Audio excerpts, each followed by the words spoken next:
Dans la nuit du 23 au 24 février, nous avons donc constaté la disparition de la famille Troidec de son domicile d'Orvaux.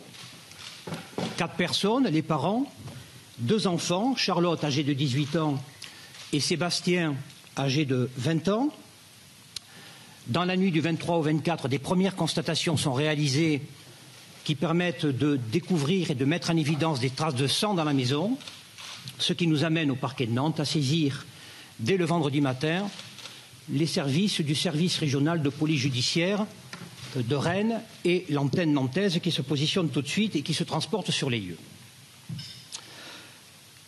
Au cours des jours qui vont suivre, il va y avoir dans cette maison plusieurs opérations de police technique scientifique qui vont être conduites.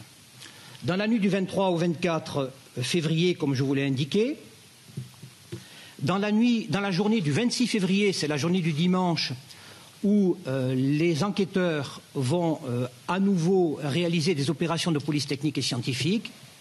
Puis ensuite, le 1er mars, après que l'instruction judiciaire a été ouverte par le parquet des chefs d'homicide volontaire, séquestration et enlèvement, en présence des 2 juges d'instruction chargés du dossier, une minutieuse et très approfondie opération de police technique et scientifique va être conduite, puisqu'elle implique notamment l'engagement de moyens spécialisés, et notamment des moyens qui sont arrivés d'Écully, dans la banlieue lyonnaise, où se situe la sous-direction de la police technique et scientifique de la direction centrale de la police judiciaire. Nous ne connaissons pas, à l'heure où je vous parle, la totalité des résultats de ces prélèvements scientifiques. Le laboratoire n'a pas encore donné tous les résultats. Notamment, nous n'avons pas encore en notre possession les prélèvements qui ont été réalisés dans la maison pendant la journée du 1er mars. Mais ce que je peux vous dire à ce stade, comme éléments qui sont donc des éléments connus, c'est que nous découvrons et nous attestons de la présence de sang appartenant aux 2 parents, Pascal et Brigitte Troidec. Ce sang est présent dans les pièces qui se situent à l'étage, dans l'escalier, dans les pièces du rez-de-chaussée et dans le garage. Nous constatons aussi la présence de sang appartenant à Sébastien Troidec. Ce sang est découvert dans sa chambre et surtout sur un téléphone portable, qui est le téléphone portable de Sébastien Troidec, qui est souillé d'une quantité importante de sang. En revanche, nous ne constatons pas à ce stade de traces de sang que l'on peut imputer à Charlotte Troidec. Donc il n'y a pas encore à ce jour, ça c'est une constante à travers les différentes opérations que nous avons conduites, il n'y a pas de traces de sang présentes qui permettent d'être attribuées à Charlotte Troidec. Nous constatons aussi un certain nombre d'autres éléments. Un premier élément sur lequel je vais parler ensuite, je vais revenir, c'est la disparition du véhicule de Sébastien Troidec. Sébastien et sa sœur Charlotte sont venus le 10 février dans la maison rejoindre leurs parents parce que c'était les vacances scolaires. Le véhicule de Sébastien qui est stationné devant la maison a disparu le vendredi matin 24 février. Ce que nous établissons également, c'est que les téléphones portables de la famille ont cessé d'être actifs pendant les journées du 16 et du 17 février 2017. Le dernier téléphone portable à être actif est celui de Sébastien Troidec, qui va cesser d'émettre et qui va cesser d'être actif le 17 février 2017 à 3h12. Nous découvrons aussi dans la maison, alors ça je l'indique parce que j'ai vu que ça avait été publié avec une interprétation qui me paraît erronée, nous découvrons dans la maison des billets d'avion qui nous permettent de penser que le couple Troidec, les parents, projetaient de faire un voyage au Portugal et leur départ était prévu pour le 10 avril prochain.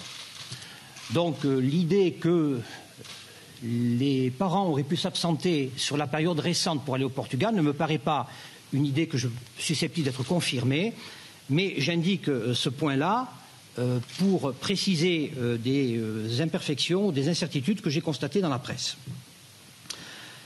Nous établissons aussi un fait qui se déroule le 16 février à 10h47. 10h47 le 16 février, Charlotte Troidec et sa mère se présentent à la banque pour faire opposition sur la carte bancaire de Charlotte Troidec. Alors là aussi, quelques précisions. Charlotte Troidec a acheté sur Internet des crédits de jeux vidéo auprès d'un serveur américain et Charlotte s'est rendu compte que l'argent qui avait été débité sur son compte dépassait largement le prix d'achat de ces jeux vidéo qu'elle comptait offrir à son frère Sébastien. Donc c'est à la suite de cette découverte qu'elle a pris peur, qu'elle a pensé, comme cela peut arriver parfois, qu'elle pouvait être victime d'une escroquerie et que donc il fallait aller tout de suite faire opposition à la banque pour éviter éventuellement, ultérieurement, d'autres prélèvements frauduleux. J'indique que donc l'hypothèse qui a été avancée, selon laquelle la carte bleue aurait été volée, ou que cette carte bleue aurait pu être utilisée par Sébastien à l'insu de sa sœur pour faire des achats de jeux vidéo sur Internet, ce sont des hypothèses qui ne peuvent pas être confirmées aujourd'hui.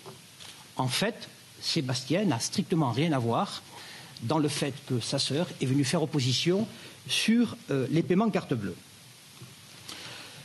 Des éléments sont survenus sur la période récente au cours des 48 dernières heures, avec tout d'abord la découverte, le 1er mars au matin, du pantalon, un pantalon de jean gris, dans lequel nous avons découvert une carte bancaire, une carte vitale et une carte de fidélité auprès de différentes enseignes commerciales attribuées à Charlotte Troidec.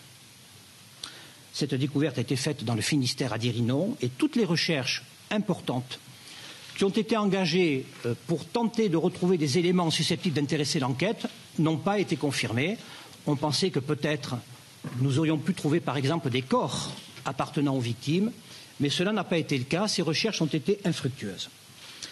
Une découverte complémentaire est intervenue le jeudi 2 mars à Saint-Nazaire.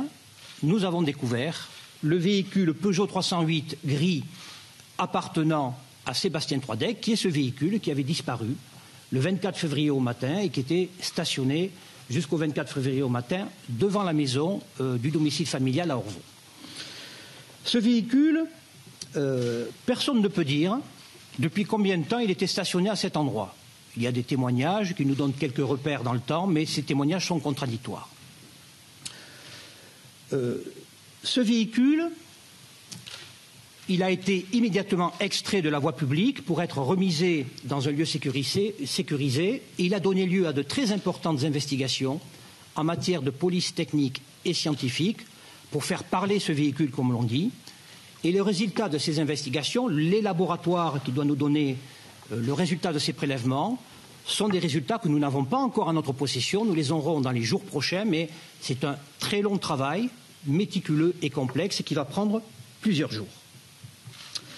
Enfin, dernier élément qui est survenu dans cette affaire, c'était donc le jeudi 2 en fin d'après-midi, c'est la découverte à 500 mètres de l'endroit où se trouvait le pantalon de Charlotte Troidec, la découverte de 2 livres de jeunesse, dont un supportait une étiquette portant l'identité de Pascal Troidec en classe de 4e.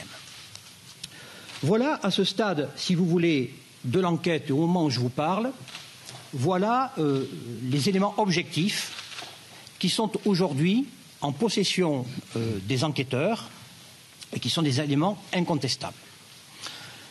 S'agissant du véhicule qui a été donc trouvé, ce fameux véhicule appartenant à Sébastien et dont nous attendons les résultats. Ce véhicule m'amène à vous faire quelques remarques. La première, c'est que, effectivement, comme cela a été indiqué, le tapis de sol du véhicule a disparu. Mais, il faut être précis, un examen visuel de ce véhicule, un examen sommaire de ce véhicule ne permet pas, à ce stade, d'établir avec une certitude absolue qu'il y a une présence de sang dans la voiture. C'est donc les prélèvements qui ont été réalisés et qui vont donner lieu à une analyse en laboratoire qui nous donneront dans quelques jours la certitude qu'il y a ou non du sang et, si possible, à quelle personne ce sang peut être attribué.